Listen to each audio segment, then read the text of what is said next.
Olá, você está no canal Hidros Meio Ambiente. O meu nome é Ricardo e hoje nós vamos falar a respeito do conceito de ESG aplicado na minimização de resíduos através do estudo de caso em uma indústria de bebidas. O ESG é um importante conceito que está sendo aplicado nas empresas que trata de aspectos ambientais, sociais e de governança corporativa.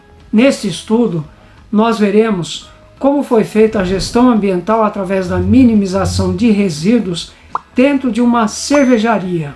Acompanhe comigo esse interessante estudo que servirá também como base para que você possa aplicar essa estratégia de gestão ambiental, que é a minimização de resíduos, na sua empresa, no seu empreendimento. O ESG consolida os princípios do desenvolvimento sustentável preconizados pelo relatório Brundtland. ESG significa Environmental, Social, Governance, ou seja, ambiental, social e governança. Nós vamos ver hoje o Environmental ou ambiental do ESG.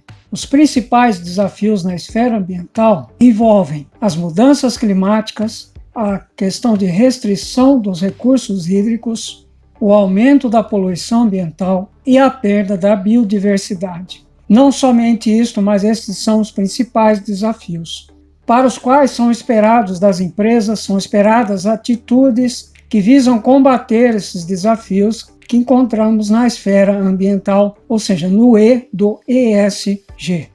Já os principais temas a serem verificados dentro das empresas envolvem a emissão dos gases de efeito estufa, o uso eficiente de água e a gestão de resíduos. Esses temas são macro tendências, podendo trazer tanto riscos como oportunidades, riscos para alguns setores e oportunidades para outros. Setores que nós dizemos aqui não são apenas setores empresariais, mas setores de negócios, da área de negócios em geral. Enquanto alguns setores que emitem muitos gases de efeito estufa terão que eventualmente neutralizar a sua pegada de carbono ou investir em novos processos, as empresas de energia renovável ou que fazem tratamento de resíduos efluentes receberão ou terão muitas oportunidades de crescimento. É sobre exatamente isso que nós vamos estudar hoje dentro do E do ESG, a questão que falamos aqui, que apresentamos da gestão dos resíduos, como parte então dos esforços para o desenvolvimento desta, digamos, nova filosofia empresarial e da área dos investimentos e também da área ambiental.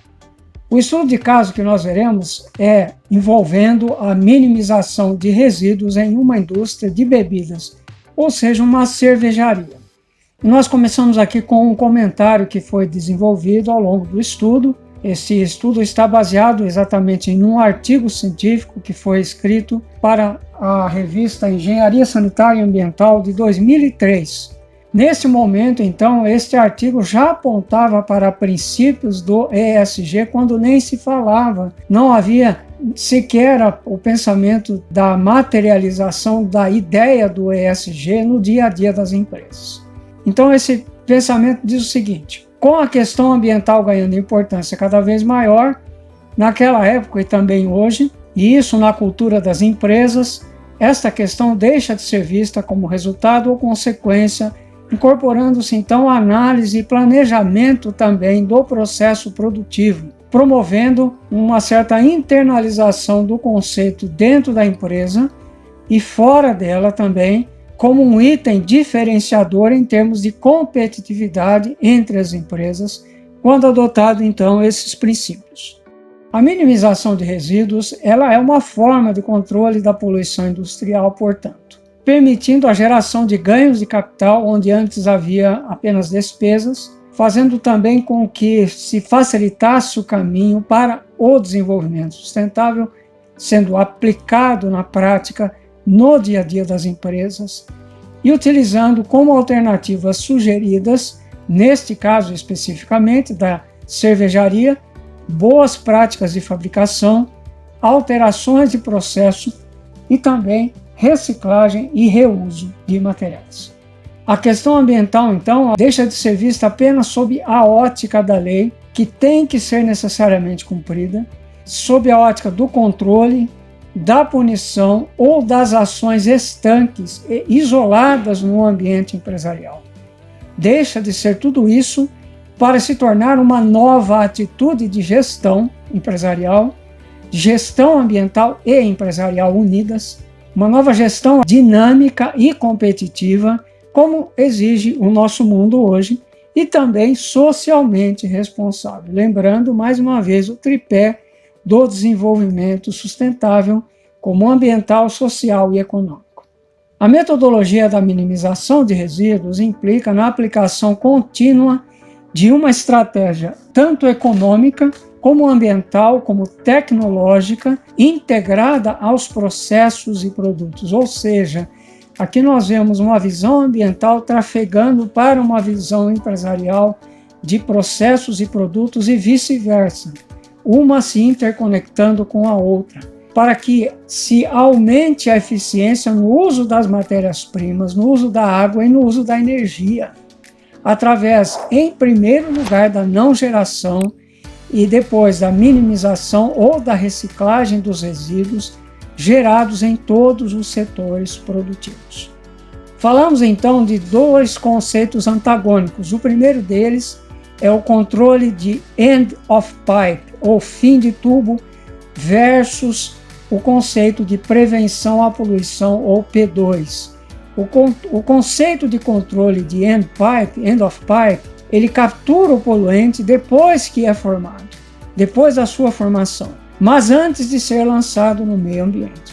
Já o conceito da prevenção à poluição, que é muito mais avançado e muito mais racional, muito mais inteligente, ele preconiza a diminuição da quantidade de resíduo ou de poluição produzida no primeiro local, ou seja, o conceito de redução na própria fonte, ou mesmo de se evitar a geração do resíduo na fonte.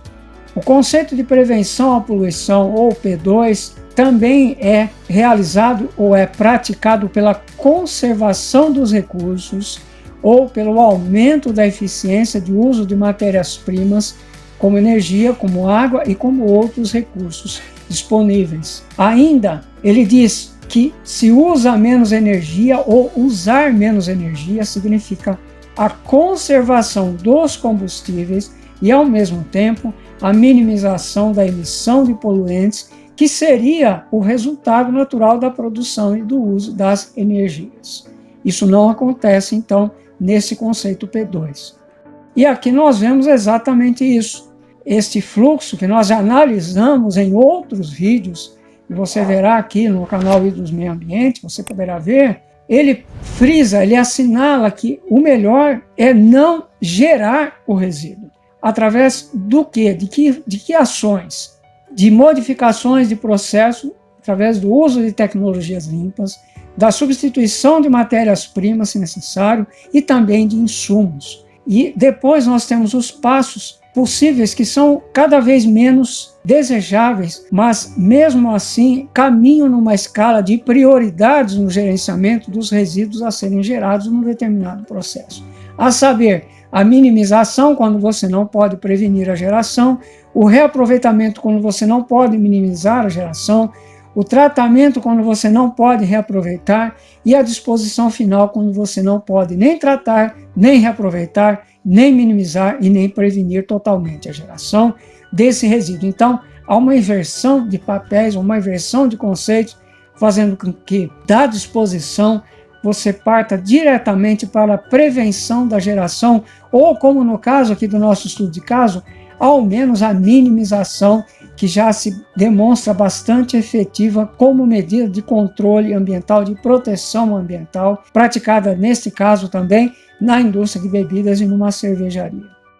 A prevenção à poluição, o princípio P2, ele ainda diz que para uma empresa praticá-lo com sucesso, a alta direção desta empresa deve estar comprometida com o seu sucesso e, ao mesmo tempo, os empregados eles devem ser engajados porque eles trabalham com o processo diariamente e eles são os melhores agentes para a resolução do problema, para a solução, atuando como parte da solução do problema, porque eles estão frequentemente melhor informados de onde e de como um processo pode ser modificado, visando a minimização da geração de resíduos e também a minimização da emissão dos poluentes, ou mesmo a sua supressão, que seria o ideal.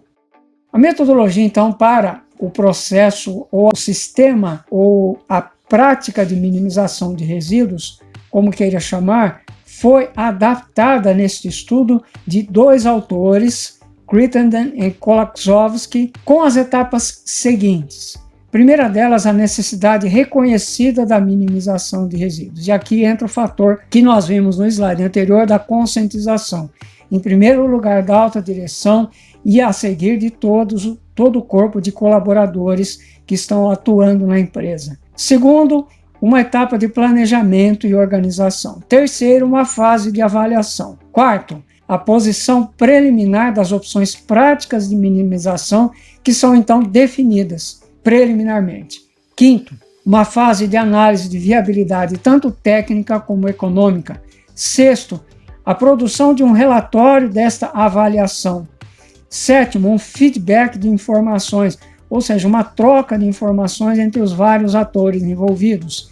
8, a reavaliação dos objetivos globais, quando então o processo é instalado e é dado andamento e já se colhe os seus resultados. Isso aqui está sendo descrito de maneira resumida pela questão da limitação do tempo deste vídeo, assim como nós não vamos apresentar diversos outros itens por questão de tempo, para que o vídeo não fique muito longo e cansativo. Foi elaborado, então, a partir dessa metodologia com as suas etapas, que nós vimos aqui, são 8 etapas, um modelo de priorização para que se tivesse informação da ordem em que os resíduos deveriam ser estudados, cumprindo, então, a etapa de priorização sugerida no método, o qual foi adaptado de modelos apresentados em duas literaturas. A primeira, um documento produzido em 1998, assim como outro documento, outro é um livro no caso, mas esse documento chama-se Waste Minimization Opportunity Assessment Manual. E o outro é o livro Sistema Integrado de Gestão Ambiental, que constarão indiretamente através da referência que nós vamos ver ao final do estudo, no artigo que nós vamos citar. Os 7 critérios, então, que foram selecionados a partir destes estudos para, então, compor uma tabela chamada tabela de priorização foram os seguintes. Em primeiro lugar, a legislação, a saber, a legislação, especialmente a legislação ambiental. Depois, os custos para tratamento do resíduo. Em seguida, os riscos potenciais ao meio ambiente e à segurança. Depois, a quantidade gerada de resíduos. A classificação do resíduo segundo as normas brasileiras, as normas ABNT. Depois, o potencial ou facilidade de minimização desses resíduos. E, por fim, o potencial de recuperação de subprodutos dos processos com valor agregado, o que é mais interessante ainda, porque nesta metodologia, a partir da aplicação dessa metodologia, subprodutos que não seriam utilizáveis e que poderiam até provocar gastos para sua destinação ou para o seu tratamento durante as fases do processo, eles passam a ter, inclusive, valor agregado. Cada critério, então, recebeu um peso de acordo com a sua importância para a empresa, então foi feita a valoração descrita logo mais a seguir. Para a quantificação dos impactos, foram utilizados os mesmos símbolos do QFD, que é uma função chamada Quality Function Deployment, na qual, através da técnica nominal de grupo, consenso ou votação, chega-se ao número de prioridade, que é um conceito que se utiliza de uma série, que é elaborada a partir de uma matriz, a série 3N, ou 3 elevado a N, em que nós temos 3 classificações, 3 elevado a 0, 3 elevado a 1, 3 elevado a 2, denotando primeiramente probabilidade fraca ou inexistente do aproveitamento daquele resíduo, depois média e depois alta probabilidade. E a seguir são estabelecidas ou foram estabelecidas as faixas limites para a valoração de cada item, que nós vamos ver logo mais também, mais à frente, em algumas tabelas.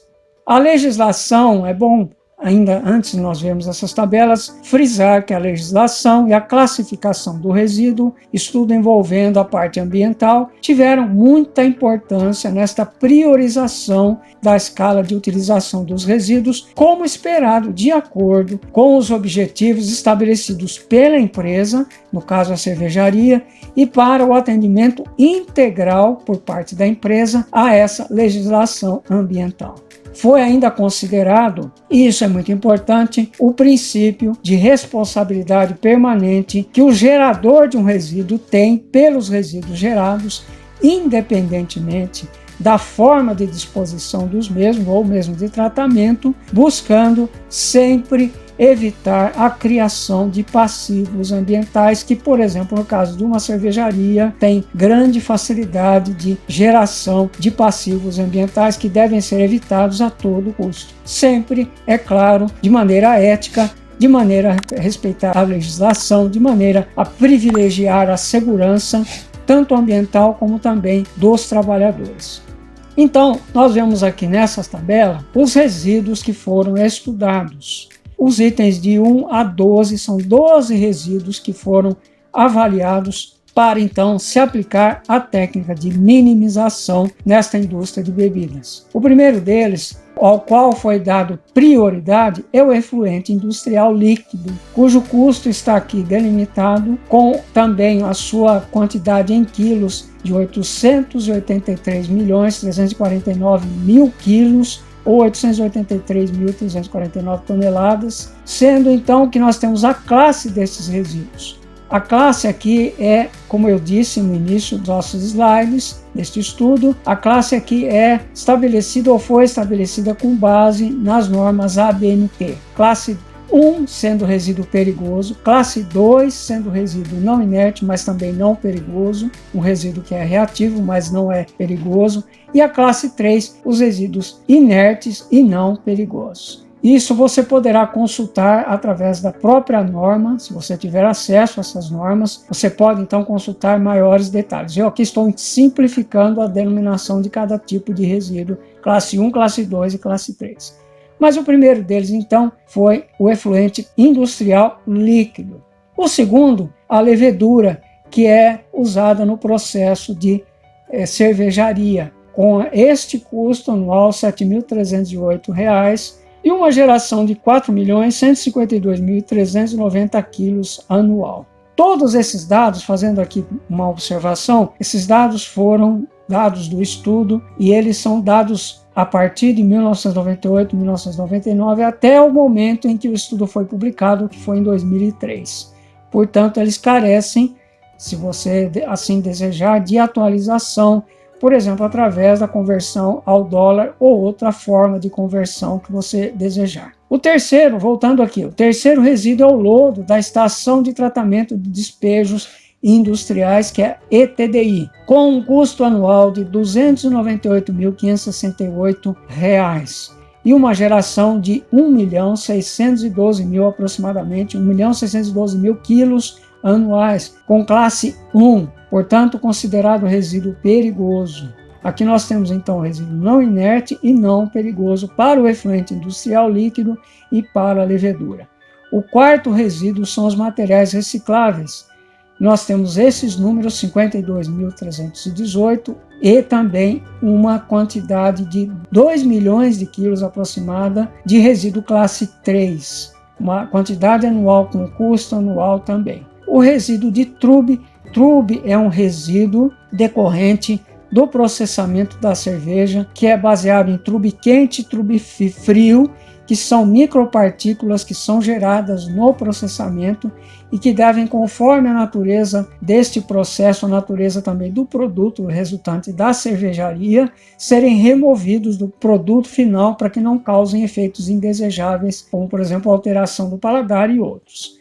O resíduo de trube tinha um custo, apresentava um custo naquela época de R$ 54.855 e uma produção de 614 mil quilos aproximadamente, quase 615 mil quilos, considerado também classificado através de análises de laboratório, estudos de classificação dos resíduos como classe 3, portanto, resíduo inerte não perigoso, assim como os materiais recicláveis. O sexto resíduo, a borra de rótulos, resíduo classe 2, com R$ 4.055 e 230 mil quilos aproximadamente anuais.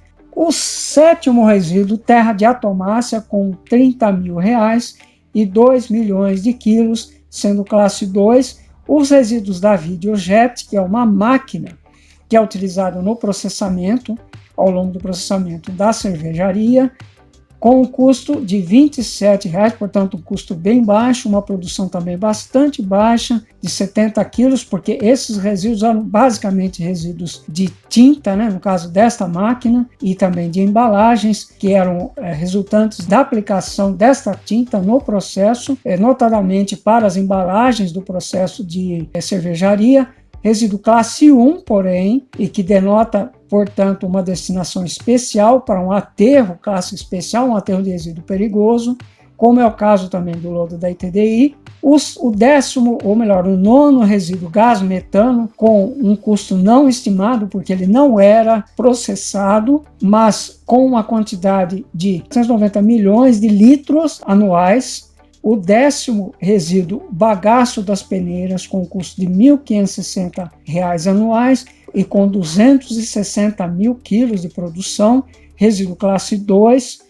O 11º resíduo, o resíduo de óleo BPF, óleo de baixo ponto de fulgor, que é um óleo bastante grosseiro para queimar em caldeiras, com um custo de R$ 242 e produção de 4.840 quilos, resíduo classe 1. Portanto, aqui ele é o terceiro resíduo com base em classificação 1, produto classe 1, assim como o lodo da ITDI e os resíduos da Videojet, mas felizmente, diferentemente também do lodo da ITDI, com baixa quantidade ou menor quantidade gerada em relação aos demais. E por fim, o bagaço de cevada, com um custo de R$ 373 mil anuais e 28 milhões de quilos gerado, resíduo classe 2. Todos esses resíduos, então, classificados segundo a série de normas da BNT, como já dissemos, 10.004, 10.005 e 10.006. E aqui nós vemos a ordem de priorização estabelecida pelo método, que, como disse, nós não pudemos dar minúcias desse método, fornecer detalhes desse método por questão de tempo deste vídeo, para que ele não se prolongue muito, para que ele não fique cansativo para você que está nos assistindo. A ordem aqui vai do primeiro até o 12º resíduo. Alguns resíduos aqui, nós vemos aqui também o item do primeiro para o 12º. Alguns resíduos aqui são resíduos orgânicos, outros são resíduos inorgânicos. É bom que também nós frisemos. E o número de prioridade, em função daqueles fatores que nós vimos aqui atrás, esses fatores aqui, de A até G, nós vemos aqui de A até G. Então foi estabelecido o número de prioridade. O primeiro deles foi o lodo da ITDI, como não poderia ser diferente. O segundo deles, com um total de 81. E aqui estão os pesos que foram calculados em função de cada um dos fatores. O segundo foram os resíduos da Videojet. O terceiro, a levedura de cerveja. O quarto, terra de atomácia. O quinto, resíduo de óleo BPF. O sexto, os materiais recicláveis. O sétimo, resíduos de tubo. O oitavo, borra de rótulos. O nono, o efluente líquido da ITDI. O 10º, o bagaço de cevada. O 11º, o bagaço das peneiras. E o 12º, o gás metano na ITDI. Mesmo porque o gás metano, como nós dissemos, ele não havia tecnologia ou não havia legislação, pelo menos na época desse estudo, para que então pudesse ser feita alguma aplicação para minimização para o seu aproveitamento. Esse número de prioridade ele foi do valor de 81 até o valor de 25, do primeiro para o 12º resíduo, conforme nós falamos e nós mostramos aqui. Nós não vamos detalhar, então, a metodologia de cálculo desses fatores de A até G por questão de tempo. Os projetos, então, que foram realizados quase que de imediato, foram os projetos envolvendo esses resíduos e que foram os seguintes: o primeiro deles das caldeiras, o segundo das terras de atomáceas, o terceiro de resíduos de trupe, o quarto de coleta seletiva, o quinto de rotuladora de garrafas. Nós vamos detalhar um por um deles. As caldeiras foram adaptadas para o uso de gás natural, substituindo o óleo BPF, o óleo de baixo ponto de fulgor, que, como eu disse, é um óleo grosseiro, evitando ou minimizando a emissão para a atmosfera de compostos nitrogenados, de compostos de enxofre, ou seja, de óxidos nitrogenados, de NOx, de SOx, os compostos de enxofre, de materiais particulados e também de CO2 e dióxido de carbono, além da não geração de resíduos do próprio óleo, porque o óleo ele gera uma borra, ele gera um resíduo sólido, um resíduo líquido, para o qual precisa ser feito ou tratamento ou a destinação ou ambos. Então, isso aqui foi adaptado para o uso de gás natural, evitando todos esses problemas. Com relação ao próprio óleo, com relação aos compostos que seriam emitidos para a atmosfera.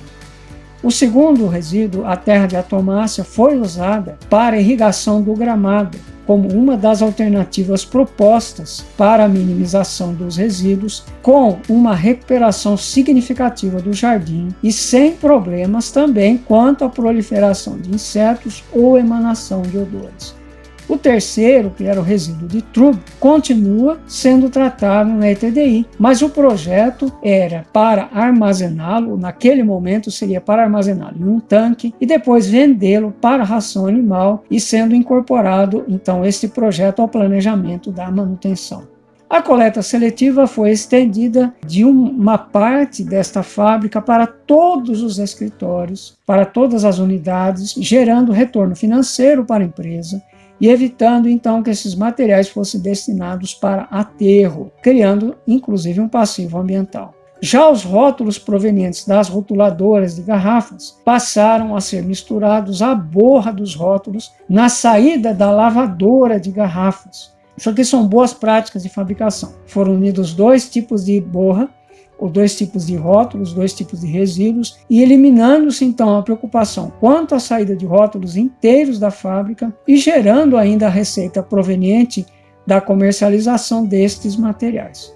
Já os projetos que foram apresentados para desenvolvimento e que posteriormente se tornaram realidade a partir do momento em que foram implantados são os seguintes. O primeiro deles em relação ao lodo da ETDI, que nós vemos aqui na tabela, que era o primeiro resíduo em número de prioridade a ser considerado para a minimização. Então, no caso do lodo de TDI, nós vemos aqui o lodo de TDI, os resíduos da videojet e também os resíduos ou o subproduto da levedura de cerveja utilizada no processo de fabricação da cerveja. No caso do lodo de TDI, a alternativa de minimização apontada foi a compostagem do material e a transformação deste em fertilizante orgânico, passando a ser classe 3, ou seja, resíduo inerte e não perigoso. Vocês se lembram aqui que esse resíduo, através da tabela aqui, que esse resíduo era considerado classe 1, lodo da TDI classe 1. Ele passa a ser, então,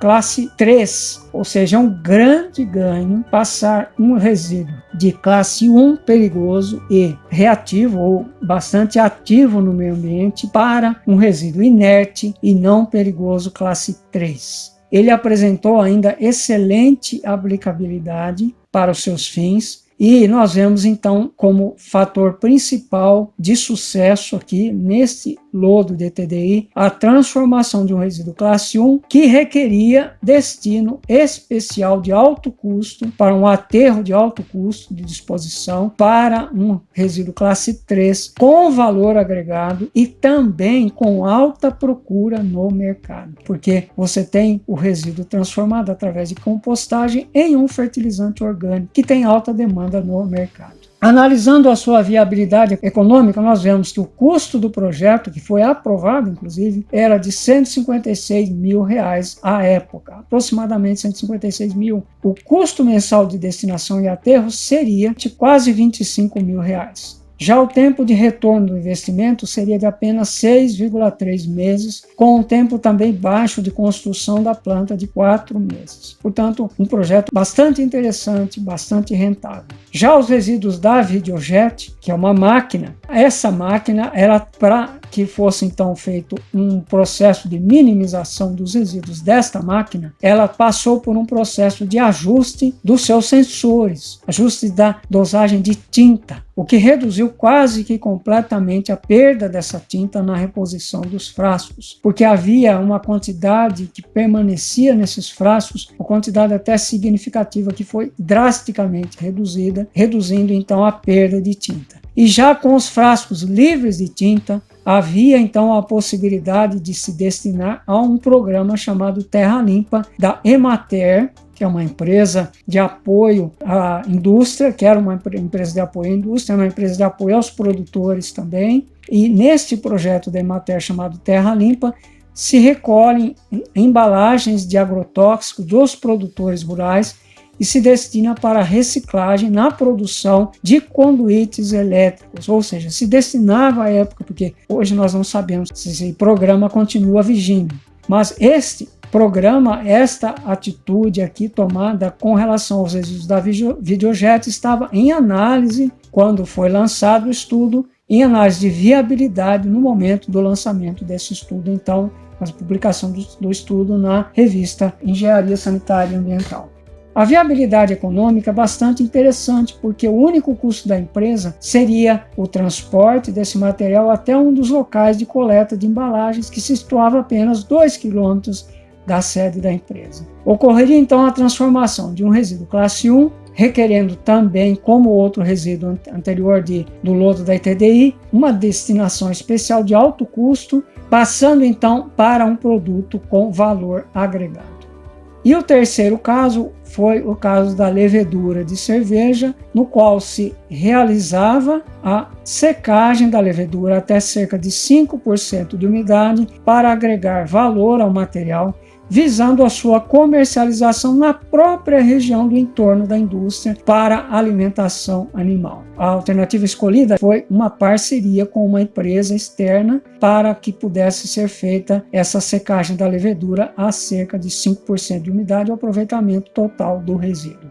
E aqui nós vemos os dados para a secagem da levedura. A geração no processo, então, que era o processo atual, antes da implantação do processo de minimização dos resíduos, é que nesse processo atual seria uma geração anual de levedura de 4.000 toneladas, com uma matéria seca em torno de 18%, com uma quantidade então de matéria seca em toneladas de 744 toneladas aproximadamente, uma quantidade de água gerada de 3.400 toneladas anuais. Todos esses dados são base anual, com um preço médio de venda de apenas R$ 1,76 por tonelada, gerando então uma receita de R$ 7.300 por ano. A quantidade então A6 ou A5, aproximadamente 6% de umidade, que foi o teor de umidade obtido, próximo então de 5%, se gerava então uma quantidade de 781 toneladas anuais, com um preço de venda muito mais elevado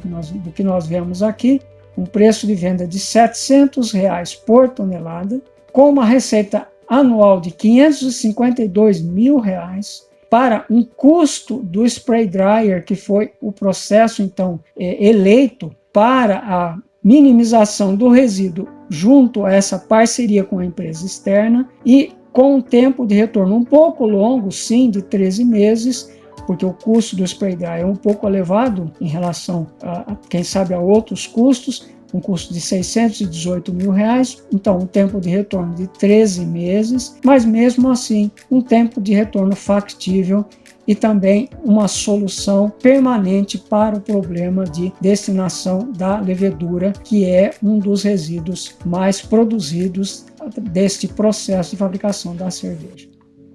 E ainda tivemos alguns projetos classificados como futuros, porque ou não havia tecnologia ou não havia legislação para o aproveitamento desses resíduos e também para a sua minimização, no caso, que era o processo então aventado para a sua destinação. O primeiro deles seria a pelletização do bagaço de cevada, E o segundo, o reaproveitamento do gás metano como combustível, que à época não dispunha de legislação compatível para essa operação de reaproveitamento.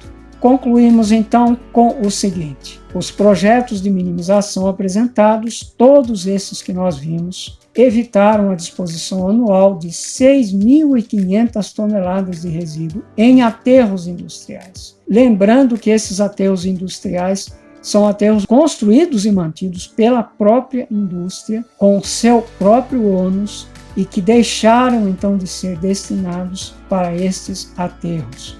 E eles ainda foram reaproveitados para fins ambientalmente muito mais nobres, comprovando assim a viabilidade técnico-econômica do método de minimização de resíduos aplicado na cervejaria. Aqui nós vemos as referências, material de notas de aula do curso de ESG, a Revolução da Sustentabilidade, e também como base principal o artigo de Pavlovsky e Mello, Minimização de Resíduos em uma Indústria de Bebidas, publicado na revista Engenharia Sanitária e Ambiental de 2003, e ainda o livro Qualidade Ambiental de Ciro Weyer do Vale de 1995.